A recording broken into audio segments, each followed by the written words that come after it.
So, AtGames claim that the review versions of the flashback console are actually faulty. Now, just in case you're not aware, the likes of GameSpot, IGN, and CNET have actually had early reviews of the Sega Genesis slash Mega Drive flashback console, which is released on the 22nd of September of 2017. Now, they reviewed the flashback, and to be fair, they weren't that impressed with it at all. Now, Gizmodo actually called it hot garbage. GameSpot said that the games had missing frames and choppy animation. IGN, instead of calling it a flashback, called it a trashback. Now, after seeing these reviews, AtGames have actually contacted a representative at Kotaku. That is the article I'm using, which I'll link down below. And they basically said this with regards to the review copies of the AtGames Mega Drive. And they said this: a batch of our review units were accidentally shipped out with an early software build and do not represent the final version. We are working to get updated and correct final products in the hands of reviewers in the coming weeks. So I would assume the likes of GameSpot, Kotaku and everyone like that will actually get updated versions of the flashback console, and again they will be reviewed. Now, this doesn't say anything that the review outlets did anything wrong. You know, they were sent the units that were clearly marked as reviewable with no qualifications, and they reviewed them. Now, just in case some of you are not aware, the AtGames Mega Drive Flashback has 85 built-in games, although 28 of them are like shovelware, like crappy indie games.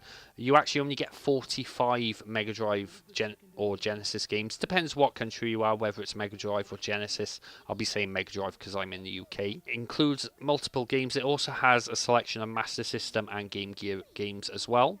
But there was always one glaring issue with the AtGames Mega Drive. Now, I did a video about this a year ago. I'll link that down below if needs be, if you want to have a look at it. I just want to apologise in advance. The quality of the video is terrible, but I just show the main glaring issue with the AtGames Mega Drive is the sound, and the sound is jarring as hell. I remember I did a comparison with Sonic the Hedgehog 2. So what I played Sonic the Hedgehog 2 on the original Mega Drive, just played the first couple of minutes of it, and then after that I did the first couple of minutes of Sonic the Hedgehog 2 on the AtGames Mega Drive, and you could tell the difference by a country mile. Now, that is not the only issue. Now, I actually did purchase last year's model of the AtGames Mega Drive. Now, I said I was going to review it, but after playing it for about an hour, I just couldn't do it, because basically last year's AtGames Mega Drive, in my opinion, was the worst one they did. They had infrared controllers, so you had to literally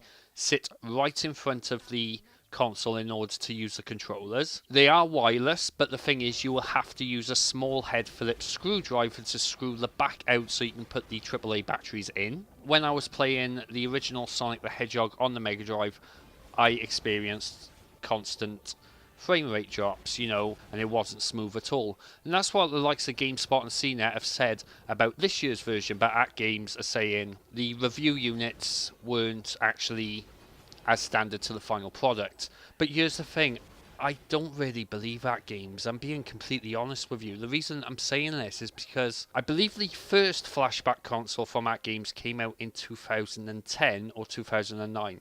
So they've had basically the best part of 6 or 7 years to sort this shit out. And every year, every console that has come out has had the same jarring, glaring issues over and over and over and over. I wouldn't be surprised if the Mega Drive that came out this year, the new one, has the same issues. And I know a lot of people saying the sound isn't a big deal to them, but to most people it is a big deal, because the sound makes it a better experience. And if you've played these on the original hardware when you a kid, and luckily I still have my Mega Drive, you do notice it, and it just puts you off playing the game. The sound on the AtGames Mega Drive would literally make your ears bleed. Could the firmware of the AtGames Genesis, could it be outdated? Yes, of course it can.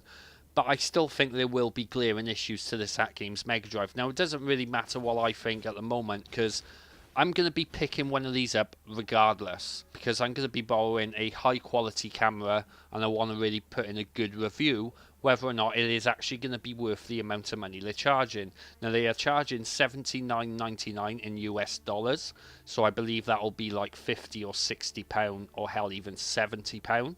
And I want to see for myself if it is really worth that kind of money and if AtGames finally got their act together, because I'm going to be honest with you, because I have bought a lot of these AtGames clone Genesises to see if they could improve every year, and in my opinion they've just gotten worse.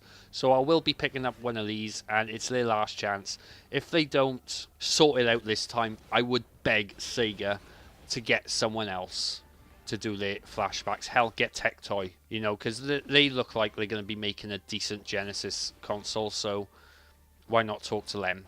But what do you guys think in the comments below? Let me know if you're going to pick this up, or do you believe AtGames' statement at least? But this is Jamesy Boy logging off. You guys take care.